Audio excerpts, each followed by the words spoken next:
The teacup shattered against the kitchen floor, porcelain fragments catching afternoon light like accusations. My son's voice still echoed in the sudden silence. "Stop telling stories, Mom. Nobody cares. Nobody cares." The words hung in the air between us, heavier than the steam rising from the kettle I'd forgotten was boiling.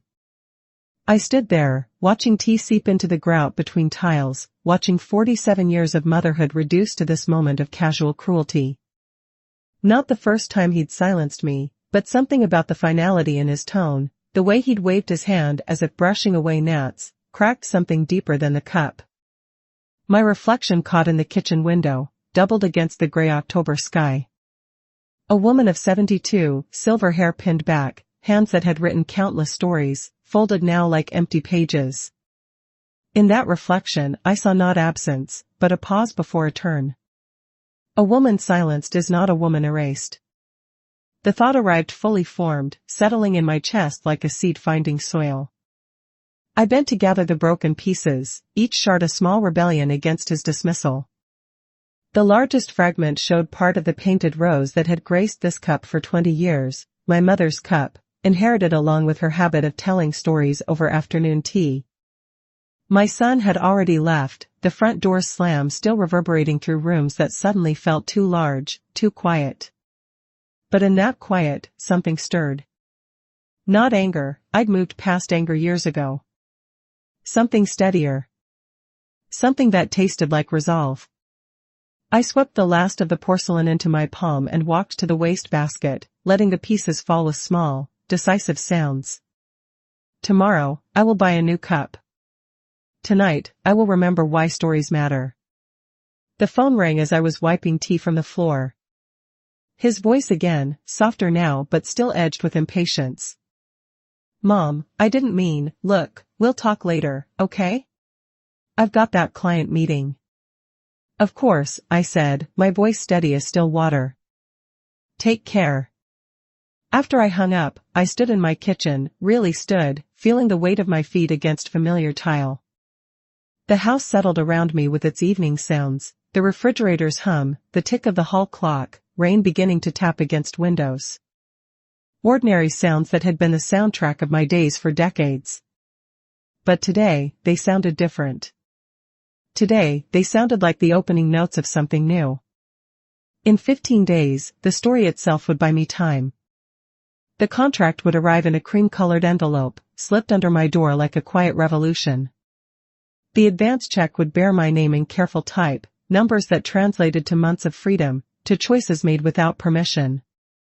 A key would join my ring, small, silver, opening a safety deposit box that held copies of everything that mattered. But I'm getting ahead of myself. That's the trouble with stories, they want to tumble out all at once, like water through a broken dam. The art is in the telling, in letting each moment breathe before the next arrives. The rain grew heavier against the windows, and I made fresh tea in a different cup. This one was plain white, unremarkable, but it held the tea just as well. I sat at the kitchen table where I'd sat for thousands of meals, where I'd helped with homework and signed permission slips and listened to dreams that grew smaller as my children grew older. Where, just 2 hours ago, my voice had been dismissed like background noise. I pulled a piece of paper from the drawer where I kept shopping lists and wrote 3 words, "Nobody cares, indeed." Then I added, "We'll see about that." The last quiet dinner had happened 3 weeks earlier, though I hadn't recognized it as last anything at the time. Such moments rarely announce themselves. They arrived disguised as ordinary evenings, wearing the clothes of routine. Sarah, my daughter-in-law, had brought her famous casserole, the one with cheese and good intentions that never quite masked the complexity of our relationship. My granddaughter Emma, 16 and luminous with the kind of confidence I'd never possessed at her age, sat scrolling through her phone with the fluid grace of digital nativity. My son Tom carved the roast with precise, efficient movements, his sleeves rolled up to reveal the watch I'd given him for his promotion. The table bore my mother's best china, the pattern of tiny blue flowers that had witnessed every important meal of my adult life. "Mom's got another story," Tom announced, his tone already weary. "About Mrs. Henderson's cat." It's not about the cat, I said, setting down my fork. It's about. The neighborhood is changing, I know. Sarah smiled that smile I'd learned to read over 23 years of family dinners. Patient. Indulgent. Tired. You've mentioned. But they were wrong. It wasn't about neighborhood changes or a missing cat or even Mrs. Henderson's habit of leaving her porch light burning all night like a beacon for something that would never return. It was about how loneliness looks different at 85 than it does at any other age. About how Mrs. Henderson stood at her window each evening, watching for a cat that had been gone 6 months, because watching for something was better than watching for nothing at all. Actually, I tried again, it's about how. Grandma, can you pass the salt? Emma's interruption was gentle but final. The conversation moved on like a current around a stone, flowing past me toward topics that sparkled with immediacy: Emma's college applications, Tom's new client, Sarah's book club. I sat with my hands folded in my lap, watching the dance of familiar voices. The bread grew cold in its basket. The wine caught the light from the chandelier, casting small rainbows on the white tablecloth. I noticed how my coat hung on the back of my chair like an afterthought, how the sleeves had grown thin at the elbows from years of reaching across tables to serve others. Not absence, I thought, watching my family's animated faces. A pause before a turn. The decision formed slowly, settling in my chest like sediment in still water. By the time Sarah began clearing plates, waving away my offers to help with that same patient smile, I knew what I would do. Not the specifics, not yet. But the shape of it, the weight of it, the way it felt like coming home to myself. Thank you for dinner, I said as they gathered coats and keys and the detritus of family life. It was lovely. And it had been, in its way. Lovely and familiar and entirely predictable. The last of its kind. After they left, I sat in the growing dusk of my dining room, listening to the house settle into evening quiet. The dishes could wait. The leftover casserole could find its way to containers tomorrow. Tonight, I had work to do. I climbed the stairs to my bedroom, past photographs that traced the arc of decades, wedding portraits, baby pictures, graduations, Christmas mornings. At the top of the landing, I paused before the closet where I'd stored the accumulation of years, boxes of letters, photo albums, and underneath it all, the notebooks. Spiral-bound and composition books, legal pads, and loose sheets tucked into manila folders. 40 years of scribbled thoughts, of stories begun and abandoned, of observations that had seemed important enough to preserve. My handwriting evolved across the pages, from the careful cursive of my 30s to the economical print of my 70s, but the voice remained constant. My voice.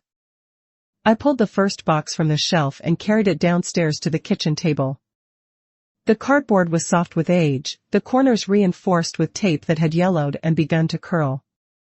Inside, chaos, newspaper clippings, restaurant napkins covered in dialogue I'd overheard, index cards with character sketches, and beneath it all, the first notebook. Green cover, 79 cents according to the faded price sticker. The first entry, dated March 15, 1983, Emma was born this morning. 7 pounds, 6 ounces, perfect in every measurable way. But what strikes me is not her size or her score on whatever tests they give new humans. It's the look in her eyes, ancient, knowing, as if she's been here before and is merely confirming that yes, this is still the world, still turning, still requiring her attention. I remembered writing those words in the hospital waiting room, remembered the way the pen felt foreign in my hand after hours of clenching it during labor. Remembered thinking that someone should record these moments, these small earthquakes that rearrange the landscape of ordinary life. Someone had. I had. I opened a 3-ring binder, one of several I'd purchased that afternoon in a burst of organizational optimism, and began the work of assembly. Not everything would cut. Grocery lists and phone numbers could stay buried. But the stories, the observations, the carefully crafted sentences that had been my private pleasure for decades, these deserved better than closet darkness. The first section, Motherhood and Other Mysteries. The pages where I'd tried to capture the bewildering alchemy of raising children, the way love could coexist with exhaustion, how pride and worry became indistinguishable after midnight feedings and teenage curfews.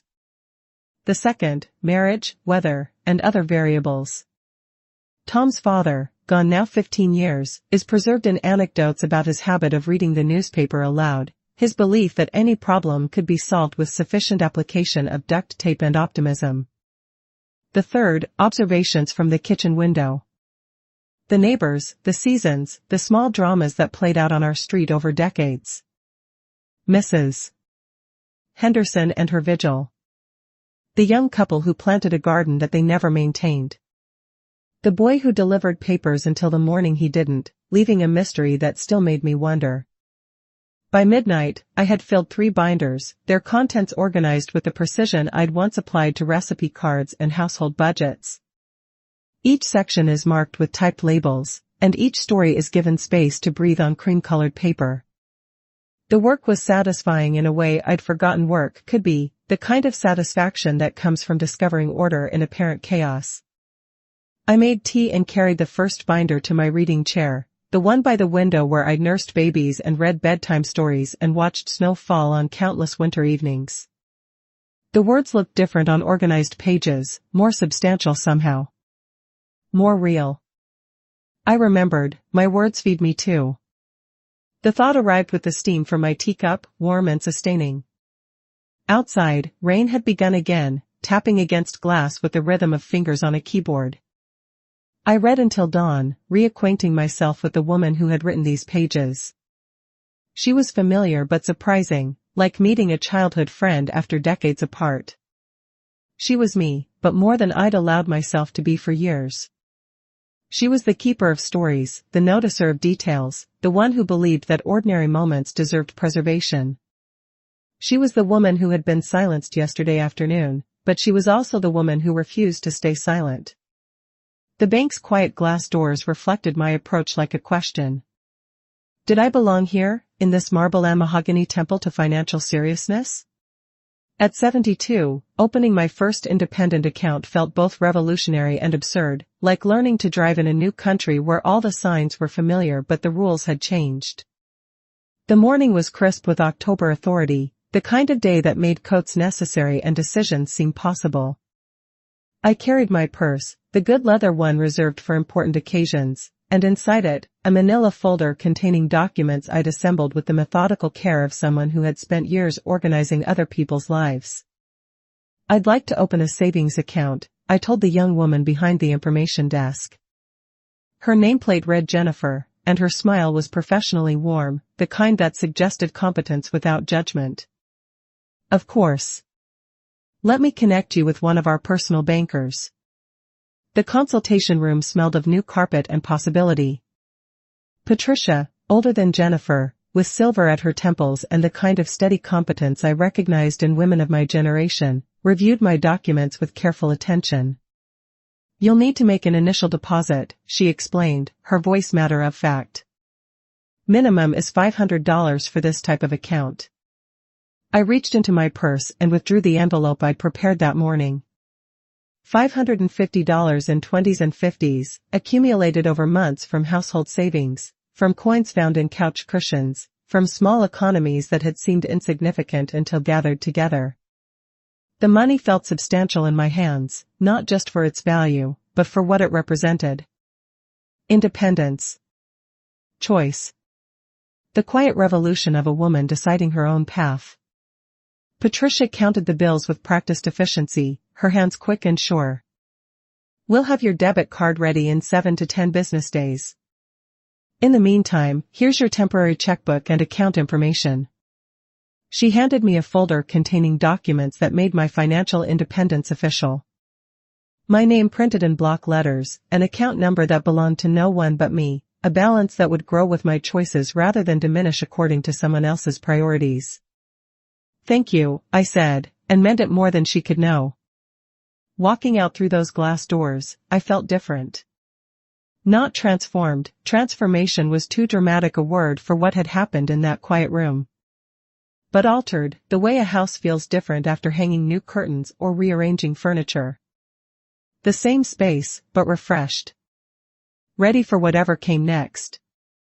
I stopped at the coffee shop next door and ordered tea and a scone, sitting at a small table by the window where I could watch the street wake up to another day.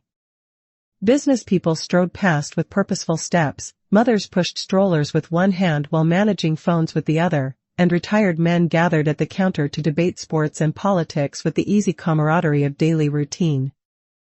I belonged here, I realized. In this morning tableau of people managing their lives, making choices, moving forward with whatever combination of hope and determination carried them through their days. I was not separate from this life, I was part of it, had always been part of it, but somehow had forgotten how to see myself clearly. The tea was good, Earl Grey with just enough bergamot to taste like a celebration. The scone was fresh, crumbling properly between my fingers, leaving small, sweet crumbs on the paper napkin. I ate slowly, savoring both the food and the moment, the way I'd learned to savor small pleasures during the long middle years of marriage and motherhood when such moments were rare and precious. Outside, the day grew brighter. Inside, something equally bright was taking shape, not a plan, exactly, but a direction. A sense that the story was far from over, that perhaps the most interesting chapters were yet to be written. I finished my tea and gathered my things, including the folder with my new account information. Tomorrow I will call about setting up direct deposit for my Social Security. Next week, I will research investment options for women my age. Today I would go home and continue the work of organizing my stories, preparing them for whatever came next. Security is not secrecy, I thought, stepping back onto the sidewalk. It is breath. The offer came disguised as curiosity, wrapped in the kind of serendipity that makes you believe the universe occasionally pays attention to individual needs. I was at the library, my Thursday afternoon ritual, as predictable as tea at 4, when I overheard the conversation at the table behind me. Two women, one younger with ink-stained fingers and an expensive laptop, the other my age with the kind of carefully maintained appearance that suggested recent widowhood and the determined maintenance of standards. Personal narratives are incredibly marketable right now, the younger woman was saying. Especially stories about women reinventing themselves later in life. The publishing house I work with has been asking for exactly this kind of material. I pretended to read my book, a mystery I'd checked out more for comfort than entertainment, while listening with the focused attention of someone who has spent decades parsing the subtext of overheard conversations. But who would want to read about an ordinary woman's life? The older woman asked. I mean, it's not like I climbed mountains or started a Fortune 500 company. That's exactly what makes it appealing. Real stories about real challenges. Family dynamics, financial independence, and finding your voice after decades of putting others first. There's a huge audience for authentic narratives like that. The conversation continued, but I'd heard enough. When the younger woman stood to leave, gathering business cards and sample contracts with the efficient movements of someone comfortable navigating professional waters, I made my decision. Excuse me, I said, my voice steadier than I'd expected. I couldn't help overhearing your conversation. I'm sorry to interrupt, but... Her name was Amanda, and she represented a small literary agency that specialized in personal narratives. Over coffee at the library's cafe, she explained how story rights worked, how someone's life experiences could be packaged, sold, and developed into content that reached audiences hungry for authentic human experiences. It's not an autobiography exactly, she said, stirring sugar into her latte with precise movements. It's more like licensing your story for adaptation. The buyer might use it for a book, a podcast series, or maybe a documentary film. You maintain control over how your story is told, but you also receive compensation for sharing it. Compensation. The word hung between us like a bridge I hadn't known I needed to cross. What kind of stories are you looking for? I asked. Transformation narratives. Women who found their power later in life. Stories about boundaries, about choosing yourself after decades of choosing others. Stories about family dynamics changing when someone decides to stop being invisible. I thought of my binders, carefully organized and waiting at home. I thought of Tom's dismissive wave, the way he'd reduced 40 years of observations to noise that nobody wanted to hear. I thought of Mrs. Henderson watching for her cat, and the young mother I'd seen that morning struggling with a stroller and groceries while her toddler melted down on the sidewalk, and the way my own reflection looked in windows lately, more solid somehow, more present. I might have something, I said. Amanda's eyes brightened with professional interest. Tell me. So I did. Not everything, not the organized details I'd spent weeks assembling, but the shape of it. A woman silenced by family members who love her but don't see her. The small rebellions that lead to larger changes. The discovery that dignity has its own market value, that stories matter precisely because they're ordinary, that nobody caring can become the beginning of somebody caring very much indeed. That's exactly what we're looking for, Amanda said when I finished. Would you be interested in exploring this further? The contract was simpler than I'd expected, 3 pages of clear language that outlined terms, percentages, and protections. Amanda explained each section with the kind of patience that suggested she enjoyed helping people navigate unfamiliar territory. The advance isn't enormous, she admitted, but it's enough to make a difference. And if the story gets picked up for development, there could be additional payments. I signed my name with the fountain pen I'd brought for important occasions, watching the ink flow across the signature line in letters that looked confident and final. My name, my story, my choice. Someone cared enough to listen, pen in hand. Walking home with the signed contract in my purse felt like carrying a small revolution. The afternoon light slanted differently, warmer somehow, as if the world had shifted a few degrees toward possibility. I stopped at the florist and bought marigolds for my front steps, bright orange faces that would smile at whoever came to my door. That evening, I called my sister Helen in Phoenix and told her what I'd done. You sold your life story? She asked, her voice caught between amazement and concern. I sold the rights to my story, I corrected. There's a difference. What does Tom think? Tom doesn't know yet. The silence stretched between us, filled with 40 years of sisterhood and the understanding that some decisions are made alone, in the quiet spaces between what we've always done and what we're finally ready to do. Good for you, Helen said finally, and I could hear the smile in her voice. It's about time. About time, indeed. I hung up the phone and made tea, using the new cup I'd bought to replace the one that had shattered 3 weeks ago. This one was heavier, more substantial, with a small chip near the handle that made it uniquely mine.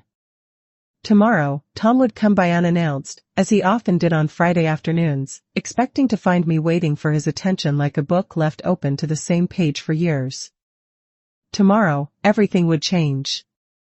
Tonight, I sat at my kitchen table with tea and a contract that proved my stories had value, watching marigolds nod in the window box like small suns setting on one version of my life and rising on another. The knock came at 2:47 in the afternoon, sharp and impatient in the way that meant Tom was between appointments and squeezing me into his schedule like an obligation he'd rather postpone. I knew because I'd been watching the clock, anticipating this moment since Amanda had called that morning to confirm the contract had been processed. Mom?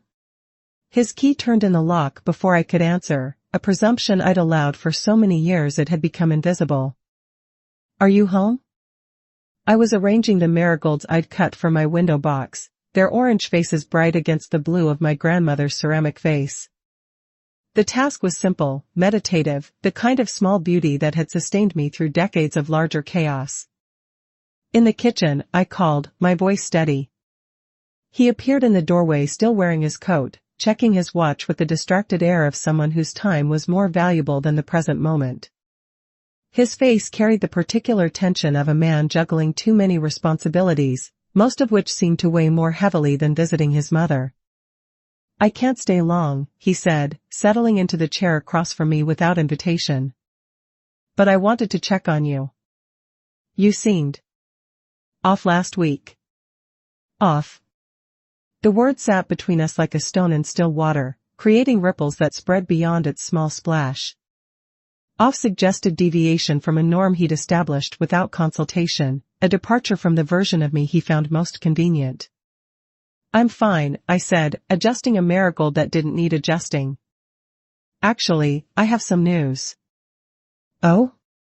He was scrolling through his phone, attention divided in that modern way that made every conversation feel like an interruption of more important business.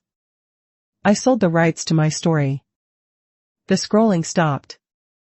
His eyes lifted from the screen, focusing on me with the kind of sharp attention I hadn't commanded in years. "What do you mean, you sold your story?" I explained about Amanda, about the contract, about the advance that would arrive next week in an envelope bearing my name and my name alone. I kept my voice calm, matter of fact, the way I'd learned to discuss household repairs or grocery budgets, topics that required attention but not emotional investment. "Mom." He set the phone down, his expression cycling through confusion, concern, and something that might have been alarm. "You can't just sign contracts without having them reviewed. What if this person is taking advantage of you?" The familiar pattern was asserting itself, his assumption that my judgment required his supervision, that decisions about my life belonged in his capable hands. For 47 years, I'd accepted this arrangement, grateful for his concern, apologetic for any inconvenience my needs might cause. "Not today." "I read the contract carefully," I said. I asked questions. I made an informed decision. "But why?" The question carried an edge of frustration, as if my independence was a problem he needed to solve. "I mean, what's the point? It's not like you need the money." There it was, the assumption that my comfort was sufficient, that wanting more than mere survival was somehow unreasonable at my age. That dignity, purpose, and recognition were luxuries I should have outgrown. "The point," I said, standing to carry the vase to the window where afternoon light would find the flowers, "is that my stories have value. Someone wanted to hear them enough to pay for the privilege." "Mom, look," he was using his patient voice, the one reserved for difficult clients and unreasonable situations. "I know you were upset about what I said last week, but you can't make major financial decisions based on hurt feelings." I turned from the window to face him fully, this man I'd raised from infancy, whose scraped knees I'd bandaged and whose dreams I'd nurtured through childhood disappointments and adolescent storms. In his face, I could see echoes of the boy who'd once asked me to read him stories every night, who'd believed my voice was the most important sound in his small world. "This isn't about hurt feelings," I said. "This is about recognition. About the difference between being heard and being silenced." "Nobody was silencing you. You told me nobody cares about my stories." "I meant," he stopped, perhaps hearing his own words for the first time. "I didn't mean nobody cares. I meant I was having a bad day, okay? Work stress. You know how it is." I did know how it was. I'd been absorbing his stress, his impatience, his casual dismissal of my thoughts and experiences for years. Accepting that his bad days permitted him to reduce my voice to background noise. "I know exactly how it is," I said. "And I'm choosing something different." He stood abruptly, the chair scraping against tile with a sound like disagreement. "I think you should have the contract reviewed by a lawyer. I can recommend someone. I've already signed it. Then we need to see about canceling it." The presumption took my breath away, not the arrogance of it, which I'd grown accustomed to, but the casual way he moved from suggestion to mandate, as if my signature was subject to his approval. "We don't need to see about anything," I said quietly. "I need to honor my commitments. You need to respect my decisions." The silence that followed felt different from the usual pauses in our conversations. This was not the quiet of deference or the space where I typically yielded to his preferences. This was the silence of a boundary being drawn, marked in the air between us like a line in sand. "You need to recognize," I continued, my voice steady as stone, "that I am capable of managing my own affairs. You need not agree. Only recognize." He gathered his coat with sharp, efficient movements, the kind that suggested conclusions reached and patience exhausted. At the threshold, he paused without turning around. "I'm worried about you," he said to the door frame.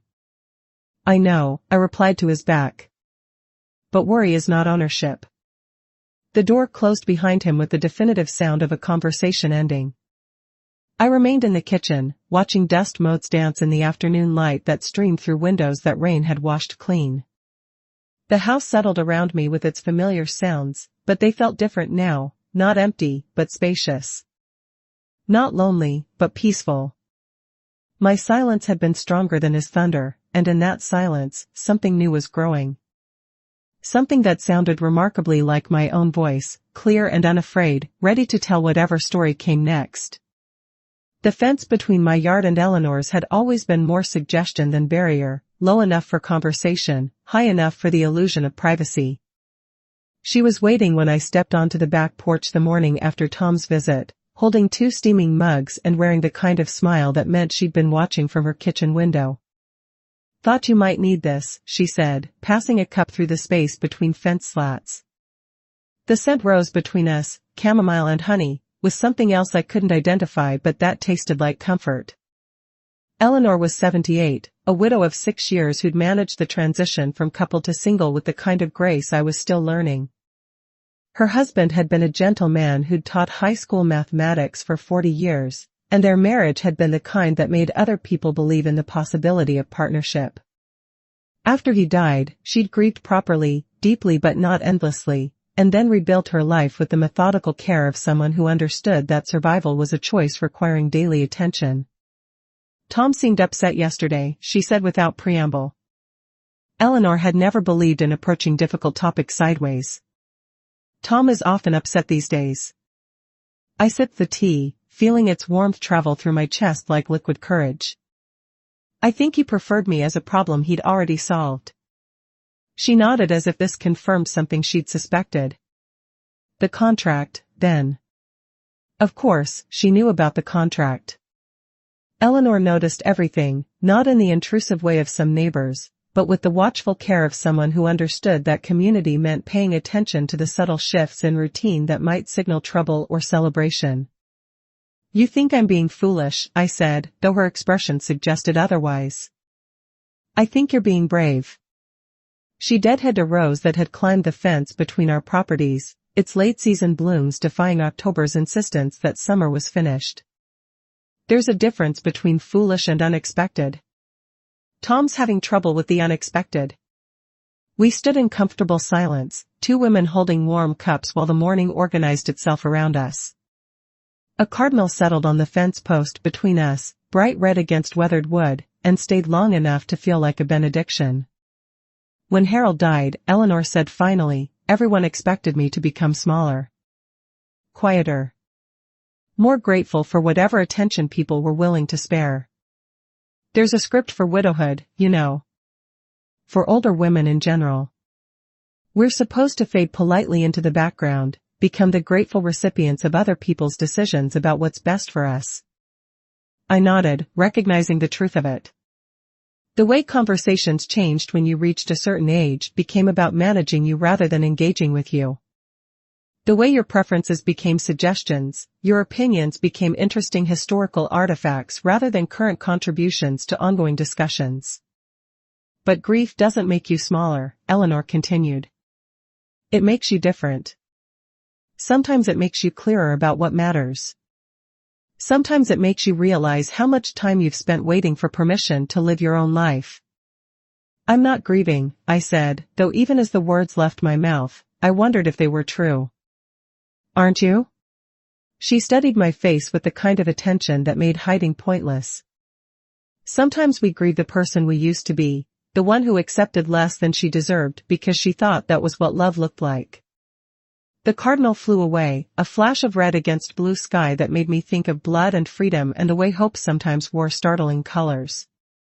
"The morning Harold died," Eleanor said, "I sat in the hospital waiting room and thought about all the things I'd never done because they seemed selfish or unnecessary. All the conversations I'd never had because keeping peace seemed more important than speaking truth. All the ways I'd made myself convenient for other people while becoming inconvenient to myself. What did you do? I learned to drive a stick shift. Harold had always done the driving, said I didn't need to learn. So I took lessons. Bought a little red sports car that gets terrible gas mileage and makes me feel like I'm 25 again. She laughed, the sound bright as morning light. Tom probably thinks that's foolish, too. Tom thinks a lot of things. Tom thinks you belong to him. Her voice was gentle but firm. Not in a cruel way. In the way children think their parents belong to them, as resources, as safety nets, as the people whose job it is to make their lives easier. He loves you, but he loves the version of you that doesn't complicate his narrative about how families work. I sipped my tea and considered this. Tom did love me, in his way. But his love came with conditions I'd been meeting for so long I'd forgotten they were conditions rather than natural law. Every neighbor's fence can be a bridge, I said, surprising myself with the words. Eleanor smiled. Exactly. When you're ready to cross over. We finished our tea in companionable silence while the day gained momentum around us. Cars started, dogs barked their morning commentary, and children called to each other on their way to school. The ordinary symphony of lives being lived, choices being made, stories unfolding according to scripts both familiar and improvised. I should let you get on with your day, I said finally, though I was reluctant to end this moment of connection. Anytime you need to talk across fences, Eleanor said, you know where to find me. Walking back to my house, I felt lighter somehow, as if sharing the weight of change had made it easier to carry. The morning stretched ahead with possibility rather than obligation, and for the first time in weeks, I had no desire to apologize for taking up space in my own life. The train ticket was an impulse purchase, the kind of spontaneous decision I'd been trained out of making during decades of careful budgeting and family consultation. But standing in line at the station window, I felt the particular thrill of choosing something simply because I wanted to, without having to justify the desire to anyone else. One way to Chicago, I told the clerk, my voice steadier than my hands. Any particular reason for the trip? He asked while printing my ticket. I want to see the landscape change, I said, and realized this was truer than any practical explanation I might have offered. The train departed at 11:15 on a Thursday morning, crisp with November purpose. I'd packed light, a canvas bag with essentials, the journal I'd been writing in since signing the contract, and a thermos of tea that would stay warm for hours. The morning ritual of choosing which stories to take and which to leave behind had felt ceremonial, like preparing for a pilgrimage. My seat was by a window in a car that smelled of travel and possibility. The woman across the aisle was knitting something intricate in shades of blue, her needles clicking with the rhythm of concentration. Behind me, a man spoke quietly into his phone about markets and margins, his voice blending with the mechanical sounds of wheels on track. As the train pulled away from the station, I opened my journal to a fresh page and began to write. Movement is an elder's anthem. Not the frantic rushing of middle age, when every moment felt borrowed from someone else's needs, but the deliberate progression of someone who finally understands that time is not renewable, that postponing joy is a luxury no one can afford indefinitely. The landscape outside began to change almost immediately, urban giving way to suburban, suburban yielding to rural, the geometry of human planning gradually surrendering to the older mathematics of rivers and ridgelines. I watched farms scroll past like pages in a book about patience, about the long seasons of planting and waiting and harvesting that had little to do with the accelerated rhythms of modern life.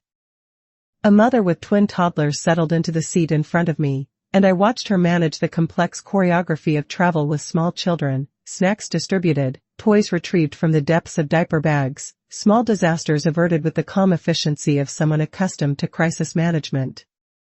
She reminded me of myself 30 years ago, when every journey required elaborate preparation and constant vigilance. Now, traveling alone with nothing more complicated than my own preferences to consider, I felt both lighter and more substantial. Lighter because I carried only what I chose to carry. More substantial because for the first time in years, I was moving through the world as myself rather than as someone's mother, daughter, or dependent. The journal filled with observations as the hours passed. The way bare trees looked like calligraphy against the gray sky. The small towns that appeared and disappeared between fields, each one a complete universe of lives being lived according to rhythms I could only guess at. The man in the seat ahead of me, who'd been reading the same page of his book for 20 minutes, lost in whatever thoughts the words had triggered. The thing about stories, I wrote, is that they exist whether we tell them or not. The woman knitting across the aisle has a story about why she's traveling on a Thursday morning, about who will wear the blue sweater she's creating stitch by careful stitch. The man on the phone has a story about whatever deal he's trying to close, about the family he's returning to or leaving behind. We are all carrying our narratives with us like luggage, some of it heavy with the accumulated weight of years, some of it light with possibility. By afternoon, Chicago's skyline had begun to emerge from the prairie like a dream of verticality, all glass and steel reaching toward a sky that seemed impossibly vast compared to the bounded horizons of home. The train slowed as we approached the city, and I felt something approaching reluctance. Not because I didn't want to see Chicago, but because the journey itself had been a revelation enough. I had moved through space and time under my own power, carrying my own stories, responsible to no one's schedule but my own. I had spent 6 hours watching the world change outside my window while something equally significant changed inside my chest, a loosening, a settling, a recognition that I was exactly where I belonged. At Union Station, I bought a return ticket for the next day's train. I wasn't ready to be done traveling, but I was ready to go home. Ready to carry this feeling of movement back to my kitchen table, my garden, my carefully organized binders of stories that were waiting to be shared with whoever was ready to listen. The hotel room was small but clean, with a view of the lake that reminded me why people built cities in places that pleased them. I ordered room service, another small luxury, and ate dinner by the window while lights began to twinkle in the growing dusk. Tomorrow I would walk through the city, visit the art museum, perhaps sit in a cafe, and write about what it felt like to be 72 and discovering that movement was not about distance traveled but about the willingness to keep changing, keep choosing, keep insisting on your own agency in a world that preferred its elders to be predictable. Tonight, I would sleep in a bed that had never held any dreams but mine, in a room where no one expected anything from me except the basic courtesy due to any paying guest. Tonight, I would dream whatever dreams came naturally, unfiltered by the needs and expectations of people who loved me but had forgotten how to see me. Movement is an elder's anthem, and I was finally learning to sing. The contract arrived on a Tuesday morning, delivered with the casual efficiency of the postal service and none of the fanfare such moments deserve. I found it wedged between a furniture sale circular and my electric bill, as if the universe had decided to disguise transformation as routine correspondence. Inside the cream-colored envelope, 3 documents, the final contract with all signatures in place, a letter from Amanda explaining next steps, and, most substantially, a check bearing my name in precise black type. Not a fortune, but enough to change the mathematics of choice. Enough to prove that stories have monetary as well as emotional value. Enough to fund whatever came next. I carried the papers to my kitchen table and spread them out like a map of territory I was still learning to navigate. The morning light caught the watermark in the contract paper, and I ran my fingers over the raised seal that made everything official. My signature looked confident on the page, the handwriting of someone who knew her own mind. The check was more substantial than I'd expected. Amanda had negotiated better terms than our initial conversation had suggested. But beyond the numbers, what struck me was the simple fact of my name printed there as payee. Not Mrs. Thomas Miller, not the joint account that had governed my financial life for 47 years of marriage. Just my name, my story, my choice to share it with strangers who might find value in the ordinary moments that had shaped my days. I had 48 hours to deposit the check before Amanda's office would begin processing the next phase of contracts. 48 hours to make the transaction real, to cross the bridge between intention and action in a way that couldn't be undone or second-guessed. But first, I made tea. The ritual had become more important lately, not just the drinking, but the making. The careful measurement of water, the the timing of the steep, and the choice of a cup that would hold the particular mood of the morning. Today I chose the heavy white mug I'd bought to replace the shattered teacup, because today called for something substantial rather than delicate. While the tea steeped, I read Amanda's letter again. The publishing house was interested in developing my story as part of a series about women reinventing themselves after 70. There might be interviews, perhaps a small book, possibly even a podcast series. My story would become part of a larger conversation about dignity, agency, and the particular challenges of finding your voice when the world has been telling you to be quiet. Dignity has a market price too. The thought arrived fully formed, though whether it made me proud or sad, I couldn't quite determine. Perhaps both. Perhaps the sadness was for a world where dignity needed to be purchased rather than freely given, and the pride was for finally understanding my own worth in terms that couldn't be dismissed or diminished. I called the bank where I'd opened my account 6 weeks earlier. Patricia? This is Margaret Miller. I have a check to deposit, and I'd like to discuss some investment options. The appointment was set for that afternoon. Professional competence tinged with what might have been satisfaction, Patricia remembered me as the woman who'd opened her first independent account at 72, and there was something in her voice that suggested she took particular pleasure in helping women discover their financial agency later in life. I spent the remaining morning organizing my files. The binders of stories would need to be copied. Amanda wanted both digital and hard copy versions for the publisher's review. The legal documents related to the contract had their own folder now, filed alphabetically with the methodical care I'd once applied to household management. The work was satisfying in ways I was still learning to recognize. For decades, my organizational skills had been applied to other people's needs, school forms, medical appointments, and the complex logistics of family life. Now, finally, I was applying those same skills to my own projects, my own priorities, my own future.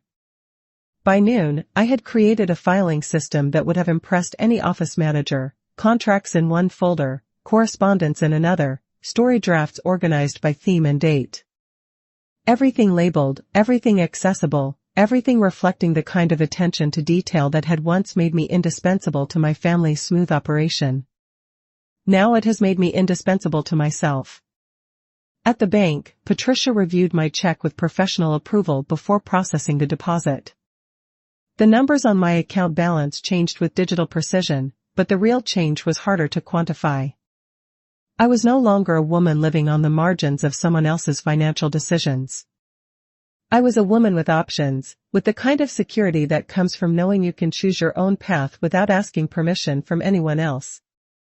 Now, about investments, Patricia said, pulling out brochures and charts that outlined possibilities I'd never considered when my financial planning consisted of coupon clipping and comparison shopping. Given your age and risk tolerance, I'd recommend. I listened with the focused attention of someone finally old enough to stop pretending she didn't understand money, finally confident enough to ask questions without apologizing for not knowing the answers. The conversation lasted an hour, and by the end of it, I had a clearer picture of how the check could become ongoing security rather than a temporary windfall. Walking home, I felt the particular satisfaction that comes from handling adult responsibilities with adult competence. I had signed papers, made decisions, and planned for a future that belonged entirely to me. I had proven, to myself more than anyone else, that 72 was not too late to learn new skills, take new risks, invest in new possibilities. The afternoon mail brought a letter from Tom, not a visit, but formal correspondence on his company letterhead. Inside, a business card for the lawyer he'd mentioned and a note suggesting I have my contracts reviewed before it's too late to reconsider. I read the letter twice, then filed it under family correspondence with the same methodical care I'd applied to everything else that day. His concern was noted but not needed. His advice was received but not requested. His assumption that I required supervision was acknowledged but not accepted. That evening, I called Helen in Phoenix. The check cleared, I told her. How does it feel to be a published woman? She asked, and I could hear the smile in her voice. It feels like the beginning, I said, and realized I was smiling too. The beginning of what, I couldn't say exactly. But for the first time in years, the uncertainty felt like a promise rather than a threat. For the first time in decades, I was writing my own story rather than serving as a supporting character in someone else's narrative. For the first time in my adult life, I was discovering what it meant to be both independent and whole. 2 weeks later, the boundaries arrived disguised as Sunday morning coffee, casual and inevitable as rain. Tom appeared at my back door carrying pastries from the bakery downtown, an olive branch wrapped in wax paper and tied with the kind of good intentions that had complicated our relationship for years. "Mom?" His voice carried through the screen door with carefully modulated warmth, the tone of someone who had rehearsed this conversation and wanted to get it right. "I brought those bear claws you like." I was repotting geraniums at the kitchen table, my hands deep in potting soil and my thoughts equally rooted in the work of growth. The plants had outgrown their containers over the summer, becoming root-bound and restless in spaces that no longer served them. Like me, I thought, though I kept that observation to myself. "Come in," I said without looking up from the delicate work of loosening tangled roots. "Coffee's fresh." He settled into the chair across from me, arranging the pastries on a plate with the careful attention of someone who understood that small gestures could carry large meanings. His movements were deliberate, almost ceremonial, suggesting this visit was about more than breakfast pastries and morning coffee. "You look good," he said, and I heard surprise in his voice. "Rested?" I did feel rested, though not in the way sleep provides rest. This was the deeper restoration that comes from aligning action with intention, from living according to your own values rather than performing according to other people's expectations. "The contract money came through," I said, tamping soil around a newly transplanted geranium. "I've been sleeping better." "About that." He sipped his coffee, buying time in the way people do when they're approaching topics that require delicate navigation. "I've been thinking about what you said. About respect and recognition and all of that." I continued working with the plants, giving him space to find whatever words he'd come here to say. The geraniums were hardy things, capable of surviving neglect and thriving with minimal attention, but they responded beautifully to care. Their leaves were thick and substantial, their colors bright with the kind of optimism that comes from being properly tended. "I called the lawyer anyway," he continued. "Just to check on the contract terms. I know you said you didn't want me to, but I was worried." The soil in my hands felt cool and substantial, grounding me in the present moment while his words activated the familiar patterns of justification and boundary violation that had shaped our relationship for decades. He was worried, so he had acted without permission. He had meant well, so I was supposed to forgive the transgression. Not today. "What did the lawyer say?" I asked, my voice level as still water. "He said the contract is solid. Fair terms, good protections, exactly what someone in your position should want." Tom's admission carried the grudging quality of someone who had hoped to find problems but discovered competence instead. He was actually impressed by the negotiation. "Good to know. Mom." He set down his coffee cup with the kind of precision that meant he was preparing to say something he considered important. "I owe you an apology." I looked up from the geraniums to meet his eyes, seeing in his face the boy who had once believed I could fix anything, the teenager who had tested every boundary I'd tried to establish, the young man who had gradually learned to see me as a resource rather than a person. "For what, specifically?" I asked. The question seemed to surprise him, as if he'd expected a general absolution rather than a detailed accounting. He shifted in his chair, buying time with another sip of coffee. "For dismissing your stories. For treating you like." He paused, searching for words that would acknowledge the problem without fully owning it. "For not taking you seriously.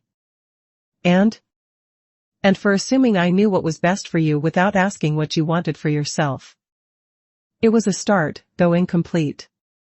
Missing from his apology was any recognition of the deeper pattern, the decades of casual dismissal, the assumption that his time was more valuable than mine, the way he'd gradually transformed from son to manager without either of us quite noticing the transition. But it was a start. "I accept your apology," I said, returning my attention to the plants. "Now I need to tell you how things are going to be different going forward." "Different how?" I finished with the last geranium and washed my hands at the kitchen sink, taking time to consider my words. Through the window, I could see Eleanor in her garden, pruning roses with the efficient movements of someone who understood that cutting back was sometimes necessary for healthy growth. "You need to call before you visit," I said, drying my hands on the tea towel. "Not to ask permission, but to make sure it's convenient. My schedule is no longer automatically available to yours." His eyebrows rose with what might have been surprise or irritation. "Mom, I'm your son. I shouldn't have to make appointments to see my own mother. You're my son, not my manager. And yes, you should call first. Everyone else does. Everyone else isn't family." "Family doesn't mean unlimited access," I said, settling back into my chair. "It means mutual respect for boundaries and autonomy." We sat in silence while he processed this information. Outside, a cardinal landed on the fence between my yard and Eleanor's, bright red against the weathered wood, and stayed long enough to feel like punctuation in a conversation that needed pausing. "You also need to stop offering advice I haven't asked for," I continued. "About my finances, my health, my living situation, my social life. If I want your opinion, I'll ask for it. But what if I see you making a mistake? Then you can trust that I'm old enough to make my own mistakes and learn from them, just like you do." "That's different." "How is it different?"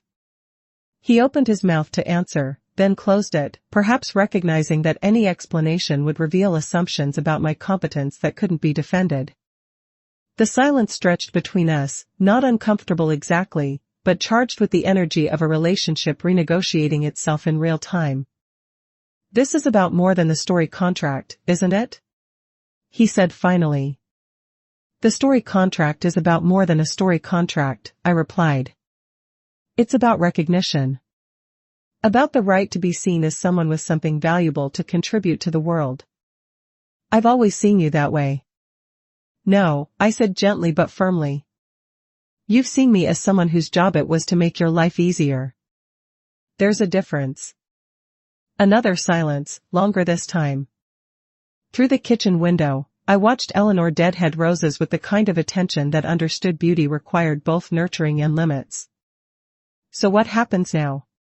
Tom asked. "Now we try something different. You treat me like an adult with her own agency and judgment. I treat you like a son I love, but don't need to manage. We see if we can build a relationship based on mutual respect rather than obligation and control. And if I mess up? Then I'll tell you, and you'll adjust, and we'll try again. Just like any other adult relationship." He gathered the empty pastry wrappers with careful movements, buying time to process what felt like new rules for a game he thought he'd already learned. When he stood to leave, he paused at the door. "For what it's worth," he said, "I'm proud of you. The contract, the independence, all of it. It just took me a while to understand what I was seeing." "Thank you," I said, and meant it. "That means a lot." After he left, I sat among my repotted geraniums and felt something settle in my chest, not peace exactly, but recognition. The boundaries had been drawn not with anger but with clarity, not to punish but to protect the space where a real relationship could grow. "You need not agree," I thought, watching Eleanor wave from her garden. "Only recognize." The sun was higher now, warming the kitchen through windows that had been washed by yesterday's rain. The geraniums sat in their new pots, roots freed from confinement, ready to spread into whatever space they were given. Like me, I thought, and this time I smiled at the comparison. The ritual began with bread, as most important things do. I took the loaf from the freezer where it had waited through the weeks of contract negotiations and boundary conversations, through the season of learning to live according to my own rhythms rather than other people's expectations. Whole grain, dense with seeds and intention, the kind of bread that requires time to thaw and time to appreciate. While it softened on the counter, I prepared tea with the ceremonial attention such moments deserve. Earl Grey today, because bergamot tastes like celebration, and I was finally ready to celebrate. The water heated in the kettle that had witnessed every significant conversation of my adult life, the one Tom had filled for countless middle-of-the-night feedings when he was small, the one that had steamed through homework sessions and heart-to-heart talks and the long middle years when routine made time invisible. Today, it sang with anticipation. The bread was ready by the time the tea had steeped to proper strength. I sliced it thick, each piece substantial enough to hold butter that melted into golden pools in the warm crumb. The kitchen filled with scents that spoke of nourishment and comfort, of the kind of simple pleasure that sustains us through seasons of complexity. I had been thinking about this moment for weeks, not planning it exactly, but anticipating it the way you anticipate the resolution of a story whose ending you can feel approaching but can't quite see. Today felt like ending and beginning combined, like the pause between chapters where everything shifts into a new configuration. The first binder sat beside my plate, open to the story I'd written about Mrs.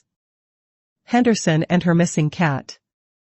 The pages were cream-colored and substantial, heavy enough to feel important in my hands. My handwriting looked confident on the page, the careful script of someone who had taken time to choose her words. I read aloud to the empty kitchen, my voice steady in the morning quiet. Mrs. Henderson stood at her window every evening at 6, watching for a cat that had been gone 6 months. Her neighbors thought she was losing her mind, but I understood she was losing something different. She was losing the ritual of care, the daily practice of love directed towards something beyond herself. The cat's absence had created a void not just in her house but in her purpose. The words felt different spoken than they had when written, more substantial somehow, more real. As if the active voice gave them weight they couldn't achieve in silence.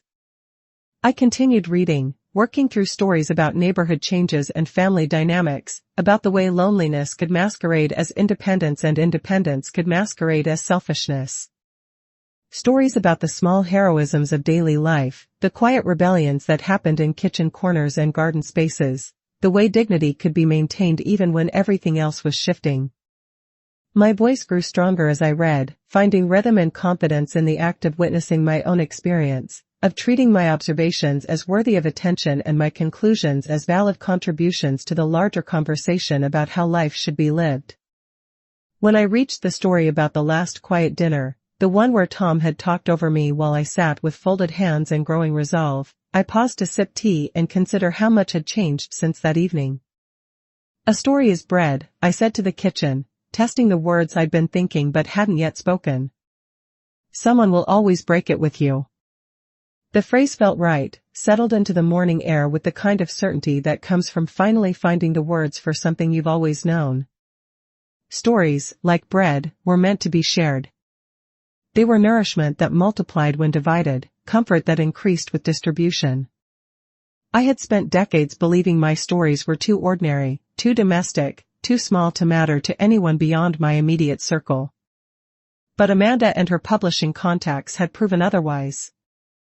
They had seen value in the everyday observations that family members had learned to tune out, had recognized universal truths in the particular details of one woman's experience. The phone rang as I was reading about Eleanor and our conversations across the fence. Helen's voice was warm with the afternoon sunshine from Phoenix. "How's the famous author this morning?" she asked, and I could hear the smile in her words. "Reading her own work and finding it surprisingly good," I admitted. "Is that terribly narcissistic?" "It's terribly overdue. You've been everyone else's audience for 70 years. About time you became your own." We talked for 20 minutes about ordinary things, her garden, my geraniums, and the weather patterns that governed our different parts of the country. But underneath the surface conversation was something deeper, the recognition that I had finally claimed space in my own life and had finally insisted on being seen as someone with stories worth telling rather than just someone willing to listen to other people's narratives. After we hung up, I returned to my reading ritual. The stories traced an arc from resignation through rebellion to resolution, documenting the gradual process of discovering that dignity was not something granted by others but something claimed by yourself. The last story in the binder was the newest one, written just the night before. The contract arrived on a Tuesday morning, delivered with the casual efficiency of the postal service and none of the fanfare such moments deserve. But as I signed my name and deposited the check and filed the papers in folders organized according to my own system, I realized that fanfare was not required. Revolution could happen quietly, in kitchen corners and bank offices, in the simple act of saying yes to yourself after decades of saying yes to everyone else. I closed the binder and sat in the morning light that streamed through the windows Eleanor had helped me wash the week before. The bread was gone, reduced to golden crumbs on the plate. The tea had cooled to the perfect temperature for thoughtful sipping. Outside, the world was organizing itself for another day of ordinary dramas and small heroisms. Children waited for school buses, adults hurried toward obligations and opportunities, and dogs investigated the mysteries their noses detected in familiar territories. I belonged to this world, I realized. Not as an observer on the margins but as a full participant, someone whose stories added to the larger narrative of how life could be lived with intention and grace. My son had said nobody cares, but he had been wrong. Amanda cared enough to pay for the privilege of sharing my stories. Eleanor cared enough to listen across fences and offer tea and wisdom. Helen cared enough to call across states and time zones to celebrate small victories. And finally, most importantly, I cared.